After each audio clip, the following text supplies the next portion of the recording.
Good morning, everyone. Welcome to the first session of Ksos Drishti 2025.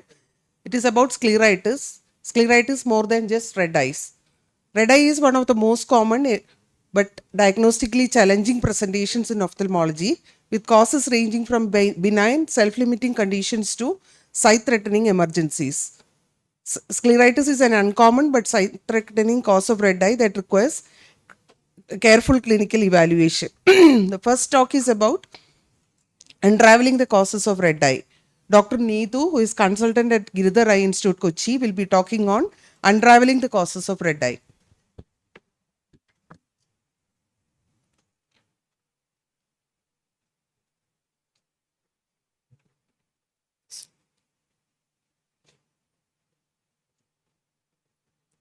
Okay.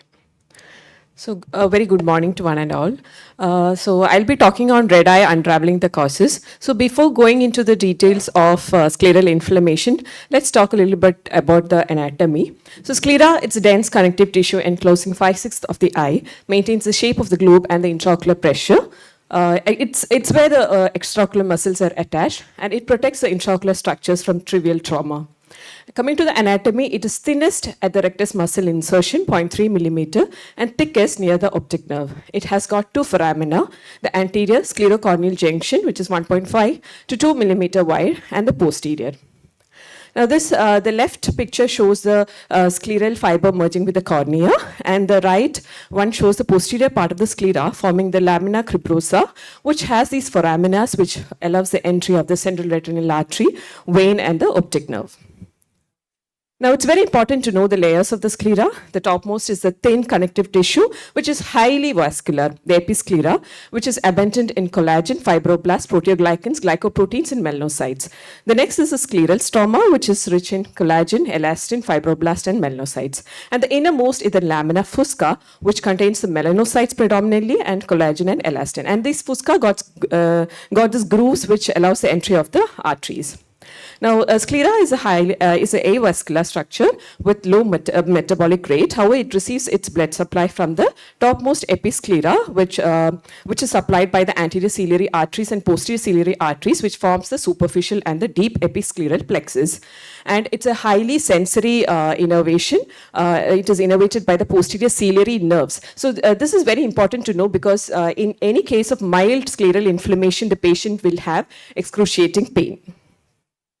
Coming to the classification, it is classified predominantly as episcleritis and scleritis, and we follow this Watson and Hare classification.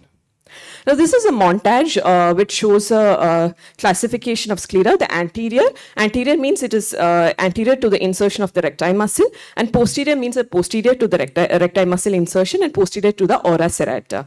And we have the infectious and the non-infectious. And in the non-infectious type, we have the depending on the presentation, like diffuse, nodular, and necrotizing, which we have with inflammation and without inflammation. Now, coming to episcleritis is a benign inflammation of the episcleral tissue, self-limiting disease, recurrent in nature, usually affects women, bilateral in 40% cases. Etiology is idiopathic, can be associated rarely with systemic disease like herpes zoster, rosacea, gout, syphilis, and atopy. Symptoms, patient can present with mild discomfort, irritation, redness, and precipitating factors are emotional stress, menstruation, ovulation, exposure to airborne allergens, occupational, seasonal, perennial, and allergic to food products. Now, this is a patient who presented with episcleritis. As you can see, there is episcleral congestion, and this is a diffuse form. And here you can see a nodular episcleritis. And one thing to keep in mind is that the patient with episcleritis never causes vision loss or corneal involvement. So it's a benign and self-limiting disease. Now, a look-alike condition, like what you see in this picture, it's a corkscrew conjunctival vessels. So when in confusion, because most of these vessels you can see in carotid cavernous fistula, so when you see these vessels, when you are in doubt, it's better to put a drop of T plus phenylephrine. And in episcleritis, the vessels blanches with T plus. Scleritis, the incidence is 3 to 4 per 100,000 and prevalence is 5 per 100,000. Females are more affected, 4 to 6 decades in age, and most commonly is anterior, non-necrotizing, and non-infectious. Infectious scleritis comprises of only 5 to 10%. Now, when you see a case of scleritis, the commonest disease that should come into your mind is autoimmune diseases, rheumatoid arthritis, granulomatosis with polyangiitis, which is otherwise known as the vaginous granulomatosis, relapsing polychondritis, SLE, inflammatory bowel disease, polyarteritis nodosa. And infectious, you have to think of tuberculosis, syphilis, Hansen's, herpes zoster, and fungi. This is a picture showing the systemic association in autoimmune disease, rheumatoid arthritis, the small joint involvement, relapsing polychondritis, the thickened pinna, herpes zoster, the vesicle lesions, and Hansen's disease with hand and foot deformities and saddle nose deformity.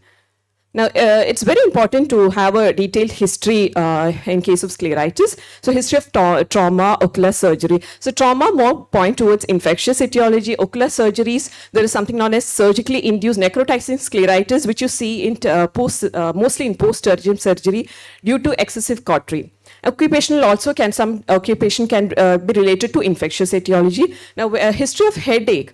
In infectious scleritis, I think patient mostly complains of severe headache, and also history of immunosuppression. Diabetes points more towards infectious etiology, and small joint pain, skin diseases, more of autoimmune, and also you have to take a detailed history of the drug intake. Symptoms: unilateral, bilateral, recurrent. Yeah, the patient may complain of dull pain, tenderness, and the pain radiating to the neck, jaw, face, and cheek. And redness of violaceous hue can be noted in autoimmune scleritis. And decreased vision is noted when there is corneal and retinal involvement. This is a young male who presented to us with nodular scleritis bilateral. We extensively investigated this patient, but everything was turned out to be negative. But this is highly resistant to treatment. We started on oral treatment. The patient was not at all responding. So then we had to pulse him. And after pulse, I think he improved a little bit. And he also gave a history of otitis media. So we again thought of revisiting our diagnosis. We again repeated the ANCA, and his anti-MPO was positive. He was treated with injection rituximab. This is the down picture shows the response to the treatment. ANCA positive patients had no prior immune mediated disease, and the vasculitis was diagnosed because of the scleritis. And there is a higher need of multiple immunosuppressive therapies in ANCA patients. Now, ANCA associated can also have corneal involvement. This is one patient with thinning with vascularization, and more of keratopathy, corneal infiltrates, thinning, ulcerations, and more vascular pannus is noted in ANCA. Now, this is another patient with bilateral scleritis, localized scleritis. So we even extensively investigated. We never thought of Behçet's initially, but then when it comes to a diffuse nodular scleritis, more resistant, unresponsive to treatment, Behçet's is a possibility. When you come across such cases, it's better to do HLA-B51 testing, and also early use of strong immunosuppressive therapy is recommended in these patients, and you need 2 to 3 systemic immunosuppression. This patient actually failed with triple IMT, and we had to pulse and give cyclophosphamide. And this is a 13-year-old boy with recurrent episodes of limbal nodule at the same site. Same site, it was in the inferior side. So when it comes to scleritis or episcleritis, you see the nodules mostly in the temporal or the nasal side. But this patient had an inferior side without any pain. So it was recurring. While using the topical steroids, it goes off and then comes back again. And he had a high absolute eosinophil count. We did a biopsy, and it was a trematode infestation. This is a zoster-associated scleritis. You can see the vesicles in this picture, and you see the patient complained of pain after 2 months. So we were wondering, just like that, if you see there is no congestion, but when you retract the lid and see there is a nodular scleritis sitting there. So a thorough examination of the sclera is always mandatory, and you have to start these patients on antiviral again and oral steroids or topical steroids. This was a very tricky patient who was diagnosed as autoimmune scleritis. His ANA was positive, ANCA was positive, and he was started elsewhere on immunosuppressive therapy when he came to us. And you see this nodule, this was not looking so great, but still we didn't have any second thought, so we thought it could be only autoimmune. But then on follow-up, his nodule is increasing in size. So this had a yellowish hue. So then we did a scleral debridement, and there was a fungal growth. Fungus acremonium is noted in this patient. He is now doing well with antifungals. posterior scleritis comprises only of 5% of total scleritis, and this was one of a patient with a giant nodular scleritis. You can see the choroidal folds here. OCT showing the choroidal folds along with the choroidal mass. You may get exudative retinal detachment in these patients, and B scan confirming the T sign, and also it can be isolated, or even you can have anterior scleritis or nodular episcleritis, as you see in this patient. This is congenital erythropoietic porphyria. So as you know, it's a genetic disorder, autosomal recessive, and you have severe necrotizing scleritis in these patients. And as you can see, a patch graft was done elsewhere, and this patient had recurrent uveitis following the graft, and it was found to be infective. As you can see in this picture, this was a corneal infiltrate and a hypopyon. Now, scleritis rarely occurs with ankle closure attack, and this patient had a coelochoroidal effusion and a posterior scleritis along with diffuse anterior scleritis and chemosis, and this patient was RA positive. Now, not only frank scleritis, I think you need to look into the adjacent structures. Sometimes dacroadenitis can cause scleritis. Meibomian gland dysfunction, as you see in this patient, they see the lid margins. So this is severe meibomian gland dysfunction related marginal keratitis with thinning of the peripheral cornea. Once you treat this condition, the scleral congestion also comes down. Now, this is one patient with syphilis who rarely presented with scleritis alone, and he came to us with scleritis and then we diagnosed syphilis. So the great mimicker even can present as scleritis, so beware, and it is better to add RPR TPHA to your scleritis panel. Conjunctival ulceration, this patient had a conjunctival ulceration with uveitis. The MANTO was highly positive, QTP positive, HRCT suggestive of Alcock sequelae, and the TB was diagnosed. So my take-home message is that suspect infectious etiology when there is history of trauma, surgery, nodules with pus point, multifocal, ulcerative conjunctiva, underlying yellowish hue, and also corneal involvement. Non-infectious, you have the localized or diffuse bluish hue, nodular, large, firm or immobile nodules, and also evidence of past episodes, bluish hue and areas of thinning, bilateral, and improves with corticosteroids. With that, I wind up my talk. Thank you. Thank you, Neetu, for that a very informative talk. With this knowledge, we will move on to the next talk, Navigating Non-Infectious Scleritis, Expert Care. Dr. Dalia, Senior Consultant, Medical Retina and Uvea at Srikanth Eye Care Hospital, will enlighten us about the non-infectious scleritis. So good morning all. Thank you Dr. Anabi and Drishti organizing team for giving me this opportunity. So let's start navigating non-infectious scleritis with expert care. So some key points to note in case of non-infectious scleritis is that it's a rare sight-threatening inflammation of sclera which presents with red eyes. It is often associated with systemic disease which may be life-threatening. More the severity of the scleritis, greater is the risk of systemic disease, and we must always rule out infectious causes because the treatment is with systemic steroids, immunomodulatory therapy and biologics. Classification of non-infectious scleritis has been dealt with by Dr. Neetu beautifully, so I'll skip this. So there are multiple causes of non-infectious scleritis, but the most common is rheumatoid arthritis and granulomatosis with polyangiitis, what we called beginners before.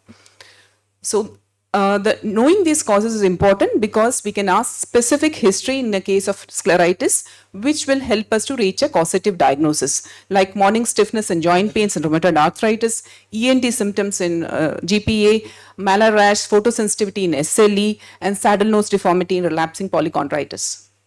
So scleritis, it presents with redness and severe ocular pain. This symptom is so important that the patient comes with dull, boring pain which worsens in the night and disturbs his or her sleep. It is usually associated with headache. Decreased vision is seen in necrotizing scleritis and posterior scleritis. When we examine a case of scleritis, we see the congestion of deeper episcleral vessels with tenderness. This is important, tenderness with violaceous hue.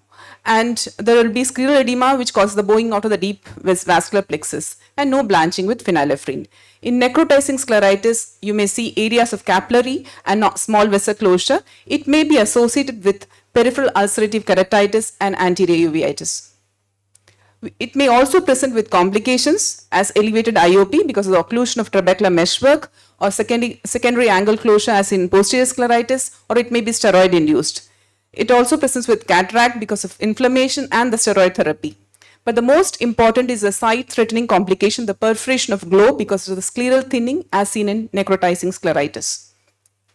So sharing a case, this is a 71-year-old female who came with redness and very severe pain in both eyes on and off past 4 months. History of multiple joint pains, diabetic, hypertensive and cardiac patient. On examination showing diffuse severe congestion with scleral edema, peripheral corneal infiltrates and antechamber reaction. Blood investigation showed a very high ESR of 86 and RA factor strongly positive. So she was started on Indocup SR with resolution of the pain. Immediate rheumatology consult was done and started on deflazacort and methotrexate. On follow-up, there was scleral thinning, so opinion was taken to start cyclophosphamide or rituximab.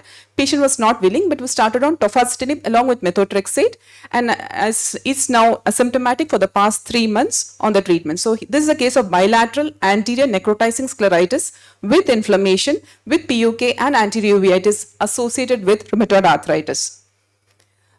In anterior scleritis, the diagnosis is mainly clinical, but anterior segment OCT may be used to quantify the extent of scleral involvement and thinning. We can differentiate diffuse with nodular scleritis. We can also see the scleral destruction, what we see in a necrotizing scleritis. It can also be used to assess the response to the treatment. The investigation of posterior scleritis will be dealt by the next speaker. So, should we investigate all cases of scleritis? The answer is a big yes, we should. So the investigations can be divided into 3 parts. The first is the baseline investigations to plan our management, which includes the CBC, ESR, CRP and blood sugars, the RFT and the liver function test. Test to rule out infections like tuberculosis and syphilis and viral infections. To know the causative diagnosis, we do the tests like RA factor, ANA, C-ANCA, P-ANCA and urine examination. It's basically to rule out any renal involvement which is seen in Wegener's or polyarthritis nodosa and SLE and so many other conditions. So that's a very cheap test to do. So these are tests we should be doing in all cases of scleritis. And if there is any specific history, we can do the other tests also. In case you are suspecting an infectious etiology, local investigation, microbiological workup for bacteria and viruses should be done. In a case of scleritis, the treatment approach should be stepwise. So the first line of treatment is oral NSAIDs with or without topical steroids. In case the response is not good enough, we move on to systemic steroid. In case of therapeutic failure or to reduce the systemic steroids, we add on immunosuppressants. If the adequate is not good enough, we add on biologics. In surgical therapy, scleral patch graft or amniotic membrane graft, wherever indicated, should be done under adequate immunosuppression. To coming to immunosuppressive, site study has evaluated different immunosuppressants in scleritis, and they found methotrexate and mycophenolate to be more effective. Those are the first choices. Azathioprine is used in young patients who are planning a family because of the lesser risk. Cyclophosphamide is preferred in necrotizing scleritis. So a practical approach for the treatment of non-infectious scleritis would be do lab test. If it's a mild to moderate anterior scleritis with lab test negative and no positive history, start on oral steroids and with or without topical steroids. If the symptoms resolve, you can discontinue the NSAIDs and monitor for recurrences. If it's a mild to moderate anterior scleritis with lab test positive and positive systemic history, along with oral NSAIDs, do a rheumatology consult. If the symptoms resolve, again you can discontinue and monitor recurrences and also follow the rheumatological advice. If the symptoms do not resolve, if there is increased severity or recurrences, you go on to oral steroids. In cases of severe anterior scleritis, posterior scleritis, necrotizing scleritis, the first line of treatment should be oral steroids. In fact, in severe posterior scleritis and necrotizing, pulse therapy with IV methylpred should be given. In these cases, at the first instance, we have to do a rheumatology consult. If the symptoms do not resolve on this, or there is recurrence on tapering steroids, or if it is a necrotizing scleritis, we should start IMT at the first go. And it can be done with the help of a rheumatology consult. If the symptoms does not resolve with the added IMT, it may be the dose may be increased or an alternate IMT can be tried. In case of doubt, at this point, we should also rule out a viral etiology, and a trial of antiviral therapy can also be given if it is recurring with additional IMTs. The last resort, if in case of severe sight-threatening scleritis, is the biologics. So sharing one more case, a 64-year-old male came with redness and severe pain, worse in the night, and on examination had bilateral diffuse non-necrotizing anterior scleritis. All the blood investigations were negative. So initially started on indomethacin, but recurrence on tapering indomethacin. So we started on prednisolone, and but the sugars went high after 2 weeks. So immunomodulatory therapy was started with rheumatology consult. He was started on tofacitinib. There was no recurrence for the next 2 months, but he developed herpes zoster in the thoracic dermatome. So with the rheumatology advice, tofacitinib was stopped, and he was continued on low-dose oral steroids, and oral antiviral therapy was given. And tofacitinib was started only after the herpes zoster was resolved after 1 month. And oral steroids were tapered and stopped. Now he's been asymptomatic for the past 4 months, and he's on tapering tofacitinib 5 mg OD now. So this is a bilateral non-necrotizing anterior scleritis of unknown origin. So whenever you plan a cataract surgery in scleritis, something points to make notice: the eye should be quiet for at least 3 months. Adequate immunosuppression should be ensured before we proceed for the surgery. A bolus of IV hydrocortisone or IV methylpred perioperatively will help. Clear corneal incision is preferred, and post-op we should go for higher dose of topical steroids with very slow taper. Instead of high IOP, here hypotony is the most important point which you should look out for, because it is a sign of inflammation, and systemic steroids needs to be stepped up. So sharing this case of 40-year-old man, known case of SLE on treatment. He stopped HCQS 1 month post-cataract surgery and came with anterior diffuse non-necrotizing scleritis. And his investigations confirmed the diagnosis of SLE. So now the oral steroids were stepped up, and since he was not preferring HCQS, his treatment was changed to Folitrax. So to summarize, in the expert management of scleritis, meticulous history taking, detailed ocular examination, a targeted array of investigation with a multidisciplinary approach will help to find any underlying systemic cause. It also requires continuous interdisciplinary communication in the follow-up. So initial therapy often includes oral steroids. Oral corticosteroid therapy is the mainstay of scleritis therapy. Immunomodulatory therapy is utilized when the patients are refractory to systemic steroids, or as an option for long-term management of ocular inflammation, and also to manage the underlying disease. Biologic agents are being increasingly used in the management of scleritis, non-responding to conventional therapies. Thank you. Thank you, Dahlia. That was a very good collection of anterior scleritis cases. Next, we move on to the next speaker, Dr. Anil Radhakrishnan. He is a classmate of mine. He is known to most of the KSOS members. He is senior consultant in Amrita Institute of Medical Sciences. He's heading the Department of Cornea and Refractive Surgery. The topic is Diagnostic Dilemma, Infectious Scleritis Challenges. Yeah, thank you, Anarbi. Can we have the slides, please? So scleritis is a topic which we used to skip during our PG time. I think no questions will come from this. We'll skip to something else and study something more. But that's not the case in real life. Scleritis, as Dahlia has mentioned now, can you go to the slides, please? As mentioned now, I think it can come with a variety of manifestations, and it can be visually debilitating to a lot of people. I will take you through a few cases of infectious scleritis. This 42-year-old teacher came with eye pain and red eye, loss of vision, and discharge of 1 week duration. She was a known case of vaginous granulomatosis, Cianca, Pianca, multiple times positive, was on methotrexate, had taken 10 cycles of cyclophosphamide, 2 doses of rituximab, but continued to have scleritis and recurrent hemoptysis and nasal discharge. So the ophthalmologist there had done 3 amniotic membrane transplants to basically with a diagnosis of non-infectious or immune scleritis. So on examination, her vision was PR accurate. That is the picture that you see. I think the area of scleral necrosis and was even more than the size, double the size of cornea. In fact, actually, the almost half the sclera was involved with this. And when you open the eyes, you can feel the stench, like seeing a diabetic foot ulcer, the smell will come. So, in addition, she had multiple peripheral corneal infiltrates, mainly in the posterior stroma. AC inflammation AC was a bit shallow, and multiple posterior synechiae were present. And B scan showed disorganized globe with choroidal thickening. So, blood workup showed prominent leukocytosis, high inflammatory parameters ESR and CRP. Anti-PR3 antibodies were very high, more than 100, suggestive of a relapse of a vaginous granulomatosis.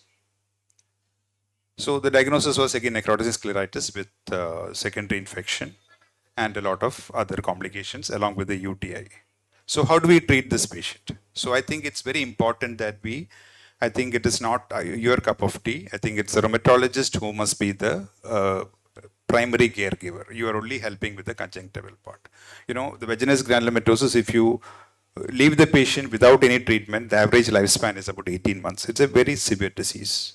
So now situation has changed quite a bit, but without proper immunotherapy or what your cyclophosphamide and other stuff, the lifespan is severely affected. So we did a scraping from the inflamed scleral bed, which showed both grams, KOH, and AFB was sent. And all were negative. Those showed a lot of pus cells. We started on IV vancomycin and cefeprazone to cover both. Culture came after 2 days with a lot of gram-positive bacilli and coagulase negative staph. Luckily, both were sensitive to gatifloxacin. So after just 2 weeks of systemic plus topical antibiotics, her scleritis settled down significantly, but the eye tended to remain red. So that was because of increasing this PUK as well as the immune component of scleritis. So in addition, she had worsening sinusitis and HRCT showed just multiple nodules. So the dilemma for the rheumatologist basically was whether to immunosuppress or not. But I think he took the call and he gave IV methylprednisolone along with oral cyclophosphamide. And over a period of time, the eye settled down. But because of the inflammation, the eye started getting disorganized and it was getting pre-thisical. So I did a large patch graft. I don't have the time to show the details. But with a large patch graft, her globe could be saved. And there was some semblance of normalcy to the globe. And still the globe was small, but the vision was about CF 1 meter. And it could be maintained. So you might ask me, why didn't you enucleate the patient? So the rheumatologist was telling that if you take away the sclera, it might attack the other sclera. That is the reason why we retain the globe. So this is pre-treatment and post-treatment. Another representative example, a 47-year-old lady with no comorbidities, with a history of recurrent pain and redness for the 4 months. She was treated as nodular scleritis, started on systemic and topical steroids. 3 doses of cyclophosphamide was given from another multi-speciality hospital. At the time of presentation, he was taking Visalon, Defluomide, methotrexate, and folinic acid. So what you could see was multiple nodules in the sclera projecting out like this, but there was no pus, there was no epithelial defect. You see the fluorescent staining over there, absolutely no staining. But if you ask the patient look up, you can see that the sclera is very thin all around. So again, our dilemma was whether it is infective or immune scleritis. So we did the rheumatology workup. Everything sort of came out negative other than some bottle elevation of CRP and ESR. So we went ahead with an excision biopsy. We sent it for histopathology as well as microbiological study. And we started on basically a broad spectrum, IV vancomycin and amikacin was given. So we did the gene expert to rule out tuberculosis. The AFB also was looked into, all were negative. The patient improved symptomatically and regression of the nodule was seen. So this happened, like she was admitted for about 2 weeks and then discharged. Follow-up at 1 month showed another nodule there, which again we did a scleral debridement. So whenever you see such patients, you have to open up the sclera, just like the diabetic foot ulcer, you have to keep it open. Usually underneath the sclera there will be pus. So you have to really make it open and then only it will heal properly. So after 3 debridements, her eyes looked settled, vision came to 618, and at 3 months follow-up, she was asymptomatic. That area of scleritis you see is still the choroidal shoe, but eye was asymptomatic. She's still under follow-up. So infectious scleritis is something you have to be really, really scared of. So the one prominent thing that is present in infectious scleritis is pain. There is quite often a history of trauma which causes some foreign body or something which gets into the eye. As the previous speaker was mentioning, sclera is an avascular tissue and it is not a metabolically very active tissue. So if the sclera gets injured, there is a chance of these organisms growing up there. So there is notorious, pterygium surgery with mitomycin is notorious for you to get scleritis. Then systemic immunosuppression, HIV, diabetes mellitus. In varicella zoster, HSV and all that, you get the granulomatous type of scleritis. It's not exactly because of the organism itself, it's an immune reaction to it. So there are 2 ways in which infectious scleritis can happen. Direct invasion, which is more dangerous. Like the 2 cases I showed that were both direct invasions. So in tuberculosis, varicella zoster, and sometimes in acanthamoeba, you get this granulomatous reaction in which you have to give steroids also. That is a inflammatory reaction to the infective antigens that are there. So this is a patient with Pseudomonas keratitis. There was a limbal involvement, then the sclera was involved. So infectious disease, if you look at the amount of scleritis, if you look at larger meta-analysis, we see that about 10% contribute to the infectious scleritis, while in India it is slightly higher, it is about 18%, that is from a large series. So among the organisms, the notorious stuff like Pseudomonas and Mycobacteria are known to cause infectious scleritis. So it will cause a nodule with pus and conjunctival ulceration, and pain is something very characteristic. In contrast, non-infectious has a purplish flu, and it does not look so much very inflamed. So the patient does not come to you with a diagnosis of infective or non-infective scleritis. Quite often, it is a big diagnostic dilemma. And whenever you have a doubt, you have to do a biopsy. And when you do a biopsy, you have to send for microbiology as well as histopathology. And histopathology is also helpful. Necrosis is seen in infection. In fibrinoid necrosis and occlusive vasculitis is seen in necrotic scleritis. In some of the cases of like in infectious scleritis, quite often the infiltrate that you see is neutrophilic, while in others it is mainly lymphocytic. So it can give you some clues. So I'll wind up showing this particular man who had a great diagnosis but had a very bad visual outcome. The 70-year-old man with CKD came to the OPD in a wheelchair, unable to sit. He was disabled by pain even though his vision was 618. So he had a history of trauma while cutting the wood. Some piece went into the eye, which was removed, and sutures were put. So we did as expected, we did a scraping. Even the sutures we sent for a microbiological study. So the patient was actually quite sick and was admitted for stabilization. So once we did a rheumatology workup meanwhile also, and there was definite neutrophilia. And while he was admitted, we found that the scleritis was worsening. So debridement and biopsy was done. And when you debride it, we see that underneath lot of areas, sclera is really melting away. And this is very notoriously, very commonly seen in infectious scleritis, and it's very important to remove all that. We found that it is a peculiar fungus called Exophilia gianselmi. So it is a pigmented septate fungi. So the drug of choice is voriconazole. We gave IV voriconazole. We gave fortified voriconazole preparation and natamycin, but it went on to worsen. And at the end of 3 weeks, the patient himself told me he wants the eye to be out of the body. He cannot bear the pain anymore. So at about 3 weeks, we desperately did a enucleation for this particular patient. So quite often, infectious scleritis behaves very notoriously, and the outcome is bad. So that does not mean that we cannot treat it. In quite a few situations, we'll be able to salvage the vision and quite often the life of the patient. Thank you.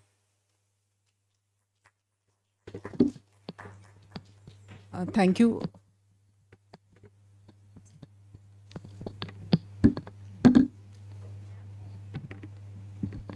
Thank you, Dr. Anil, for sharing your insights on the treatment of these challenging cases. So posterior scleritis is one of the most misdiagnosed clinical entity because of its protein manifestations. So next we have Dr. Anabi talking on beyond the surface, understanding posterior scleritis. Dr. Anabi is a senior consultant, anti-segment and uvea services at Dr. Tony Fernandez Eye Hospital. Over to you, Dr. Anabi. So from anterior, let's move on to the posterior segment.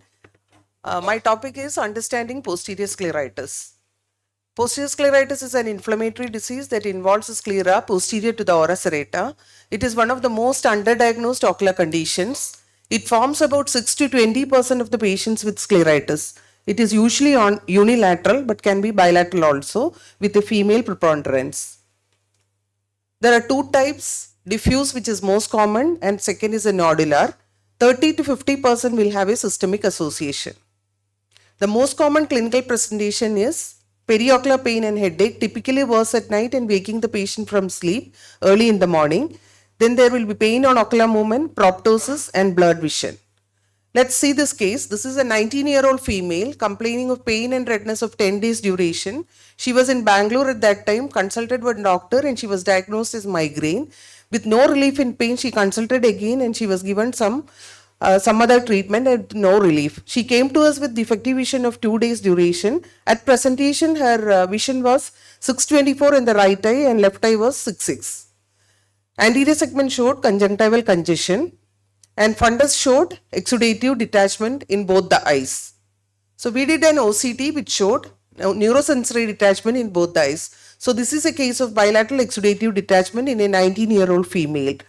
So what is the diagnosis? We were a little bit puzzled by the presentation.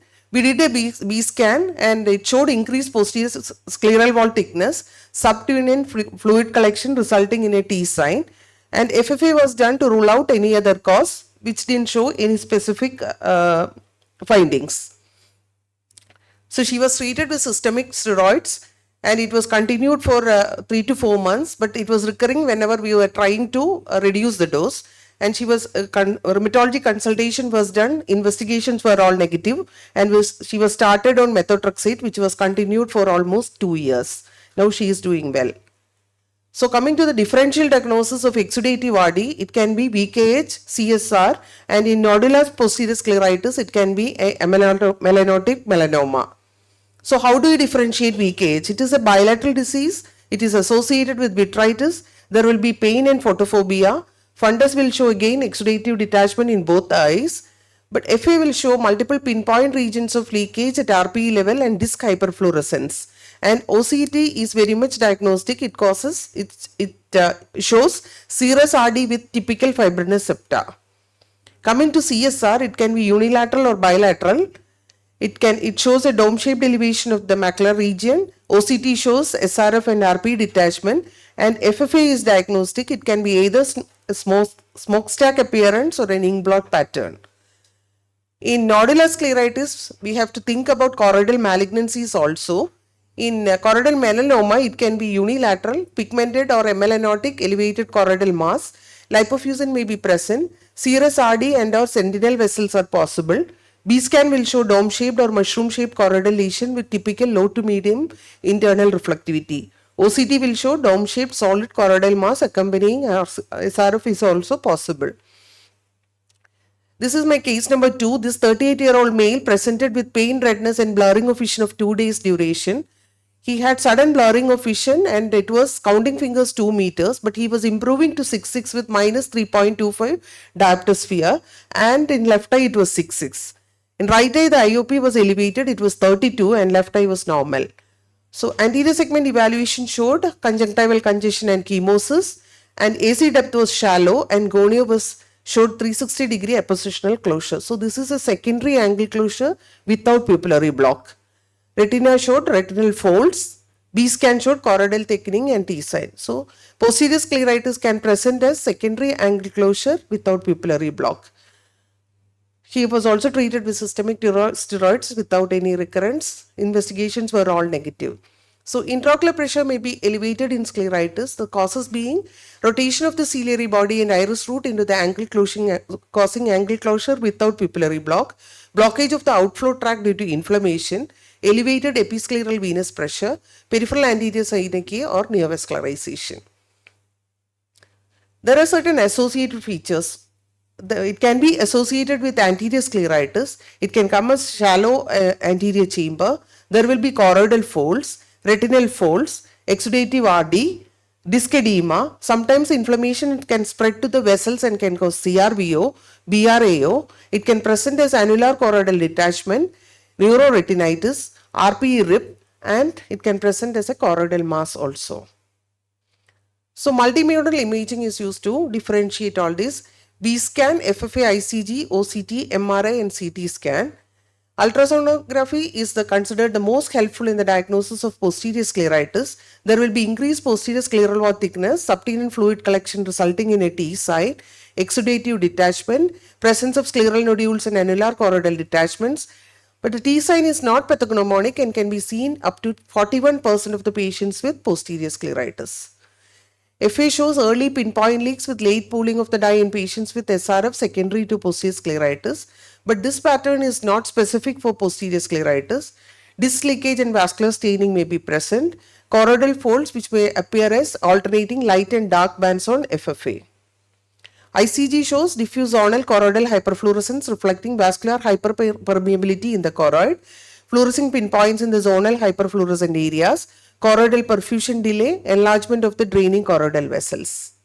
OCT helps in evaluation of the adjacent choroid and retina during the course of posterior scleritis. It shows neurosensory detachment. EDI OCT measures the choroidal thickness, and thickening of choroid occurs in posterior scleritis. So coming to the etiology, it can be infective or non-infective.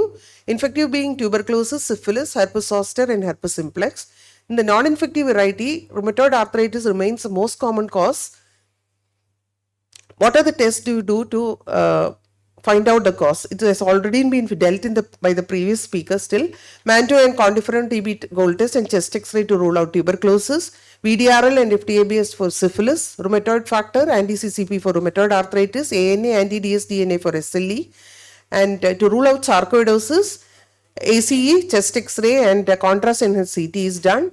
For GPA and PAN, ANCA is done. And for ankylosing spondylitis, HLA-B27.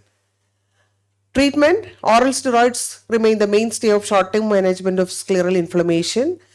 Pulse intravenous corticosteroid therapy is given whenever you need a rapid control of inflammation and in vision-threatening emergencies. Indications for immunosuppressives when there is inadequate response or failure to respond to oral steroids. Recurrence of scleritis on a dose of more than 7.5 to 10 milligram per day of oral corticosteroid and serious side effects with corticosteroid therapy. Methotrexate is the most selected first choice. Then comes MMF or mycophenolate. Azathioprine is useful in scleritis associated with relapse in polychondritis and cyclophosphamide in patients with systemic vasculitis. Biologics comes as the third line of management. Adalimumab, infliximab, tocilizumab, rituximab and tofacitinib. Next speaker will be talking in detail about the biologics, so I am not going to the details. Thank you. Thank you, Dr. Anabi, for that informative and lucid talk. So biologics are the latest in the armamentarium for the treatment of scleritis. So next we have Dr. Archana Pradeep talking on new hope for scleritis biologic therapies. Dr. Archana is a consultant phacosurgeon and uvea services head at Nottingham University Hospital, UK. On behalf of KSOS, I welcome Dr. Archana Pradeep, who has come all the way to from UK for this talk. Welcome, Dr. Archana. Thank you so much for a kind introduction. I'm quite honored to be here, and I hope you enjoy my talk. So Dr. Anabi asked me to give a talk on the role of biologics in scleritis. So as my colleagues come closer, okay. So as my colleagues just mentioned throughout their talks, scleritis is a sight-threatening inflammation of the sclera characterized by severe pain and redness of the eye, and it can be a potentially blinding condition, and about 50% of the cases of scleritis are associated with life-threatening systemic associations. I'm not going to go through these, as you've already heard. So just wanted dwell a little bit into the immunopathology of scleritis. It's quite complex and not quite well understood yet, but the proposed hypotheses are pointing towards cytokine signaling that brings in pro-inflammatory cytokines to the sclera and cause tissue destruction. Cell-mediated immunity has also been proposed to bring on scleritis, along with immune deposition, complex depositions and complement activation, basically causing tissue destruction and necrosis. Again, the MMP-TIMP dysregulation has also been proposed, and also the role of adhesion molecules have been thought as well. The reason why it is important to know about the immunopathology is to develop targeted treatments for aiming these molecules to control scleritis. So, how to treat scleritis? You've listened to the previous talks, but there are no specific treatment guidelines for scleritis because there aren't any robust randomized controlled trials, unfortunately. And most of the time, it's based on clinical assessment and the scleritis phenotype. And it's always like other uveitis cases, it's a stepwise treatment, and especially we need to eliminate infectious causes before heading towards the non-infectious route. So just quick whiz through about how to treat the non-infectious scleritis. As I mentioned, it's a stepwise treatment. And if it's an anterior non-necrotizing variety, you start with the topical treatment and then systemic NSAIDs, and you probably might need, in some cases, subconjunctival triamcinolone, especially non-necrotizing varieties, especially in patients who cannot tolerate systemic steroids or contraindicated for steroids. So when should we be escalating to immunomodulatory treatment in scleritis? Basically to reduce the steroid burden, needing higher doses to maintain remission. If the steroids are contraindicated or proven to be ineffective, and in severe or rapidly progressing disease, we should be escalating to the immunomodulatory treatment. And when to escalate to biologics? Sorry, can you please keep your voice down if you don't mind, because I'm getting a bit distracted. Sorry. So when to escalate to biologics? So in cases of refractory non-infectious scleritis that has failed on steroids or the second-line immunotherapy agents like methotrexate or mycophenolate or azathioprine, and if there is an underlying systemic autoimmune condition, we might have to straight away escalate to biologics to prevent any further systemic complications. And obviously when the traditional immunosuppressant agents fail, as I just mentioned. And what are actually biologics? Biologics are nothing but a class of medications made from living organisms like proteins, cells, or nucleic acids, and usually is composed of sugars, proteins, or a complex combination of these substances. They're quite large molecules and quite complex, and they can't be easily characterized either. And the manufacturing process is quite tedious, and it involves complex biotechnological methods. So I'm sure you would have heard about monoclonal antibodies. They are classes of biologics, and also the fusion proteins and recombinant proteins can be classified as biologics as well, like humanized insulin. And how do they act?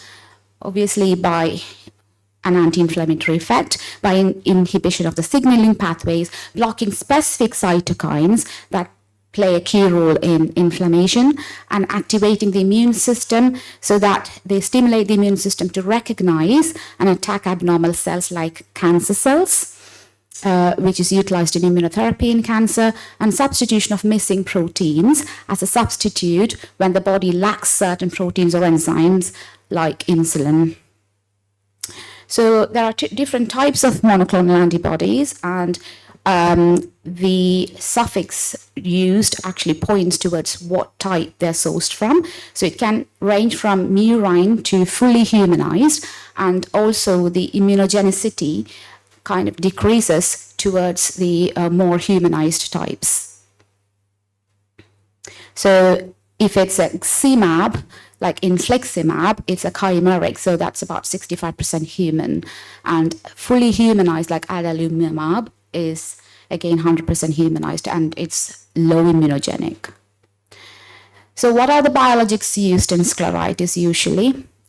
TNF-alpha inhibitors, CD20 agents, anti-CD20 agents like rituximab, IL-6 inhibitors like tocilizumab, and the newer kids on the block, the JAK inhibitors, and also the CTL4 receptor blocker, which is abatacept. When I was preparing this talk, I was actually doing a bit of literature search to see whether we have any meta-analysis or systematic analysis, and then tease out the evidence for using these agents and see which one is the best one. I failed miserably because, as I said, there aren't any robust RCTs, but from what I could gather, most of the estimates are from case series, mostly retrospect, cohort studies, and some case reviews. So you can see that in the graph, mostly the TNF-alpha inhibitors and the B-cell depletion agents show fairly good activity in treatment refractory scleritis in patients, but most of them do relapse and might need maintenance or retreatment. I'm just going to go a little bit closer into exploring these studies.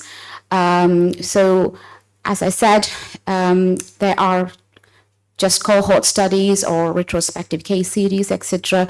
So there was an 8-year prospective cohort surveillance study reporting the outcome of 43 patients on anti-TNF-alpha inhibitors with non-infectious scleritis. And in their cohort, a sustained remission was achieved in 90% of the patients, but with a little over 50% had one relapse and 12% had 2 relapses. So fairly good outcome, but mind you, this is just a prospective study.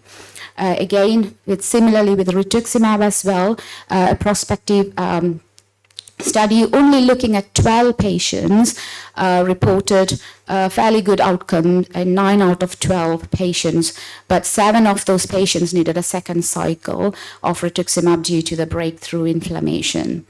So what I'm trying to get at is you have to take these outcome results with a pinch of salt because they are not randomized controlled trials and the level of evidence. So always when you actually read the papers or published results, please look at the level of evidences. So IL-6, JAK, etc. Again, very, very low evidences, but also be mindful that there are few reports on paradoxical worsening of scleritis in patients using abatacept and anti-TNF-alpha inhibitors.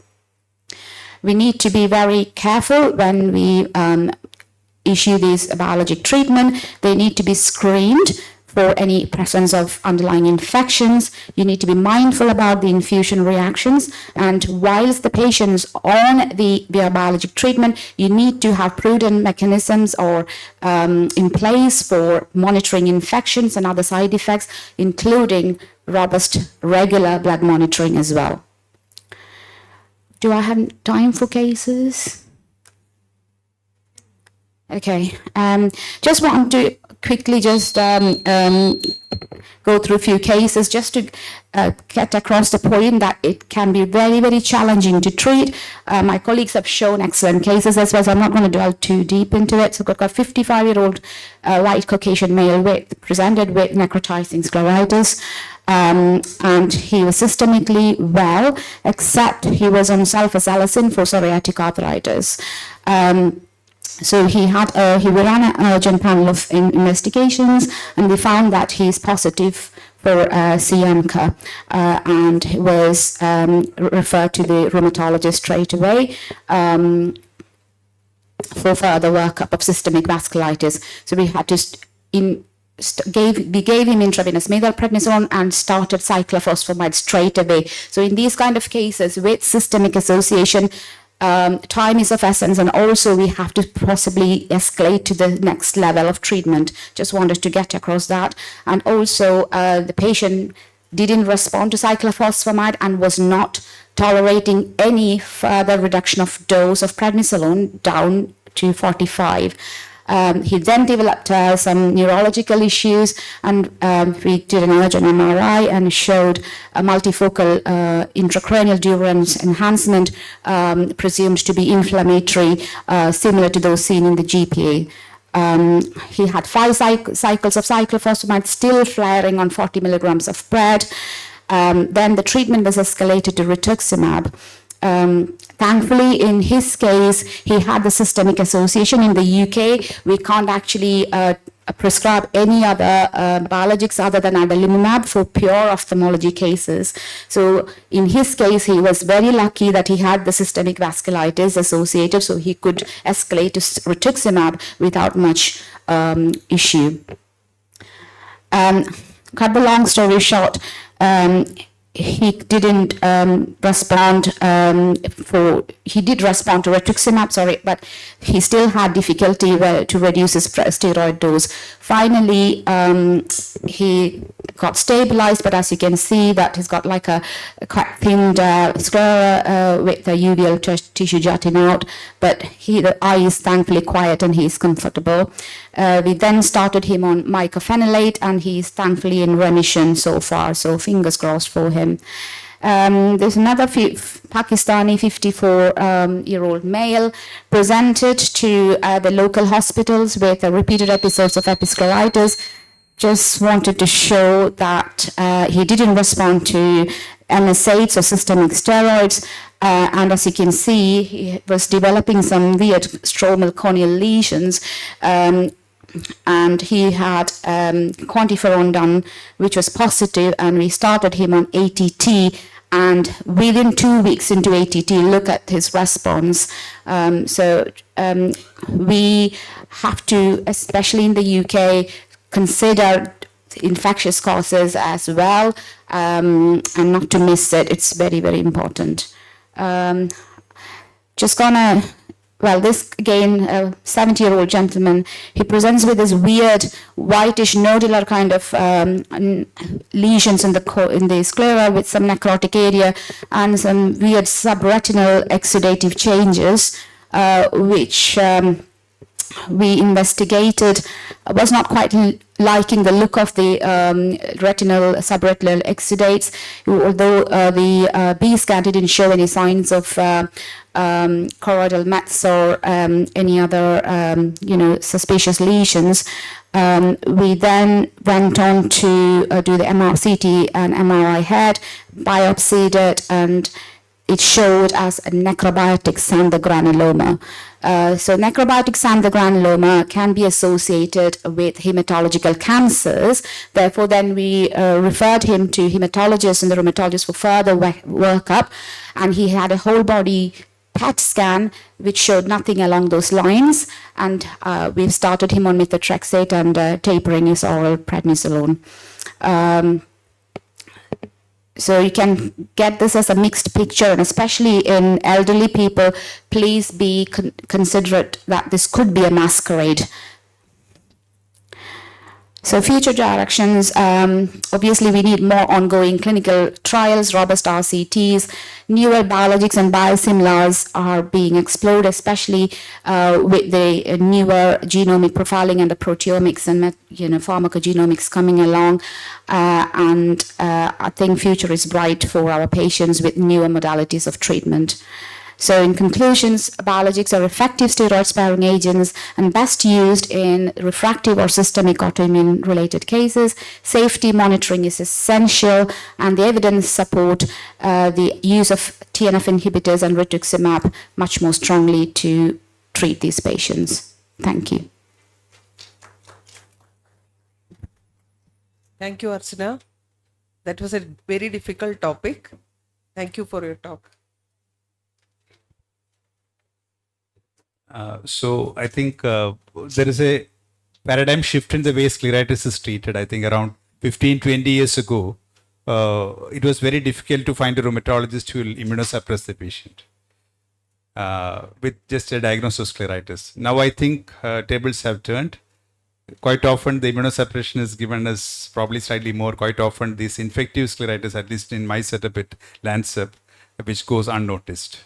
So it's very important that we treat these patients with conjunction with a rheumatologist. These are life-saving drugs, but at the same time we should understand that these have their own side effects, and it should be judiciously prescribed.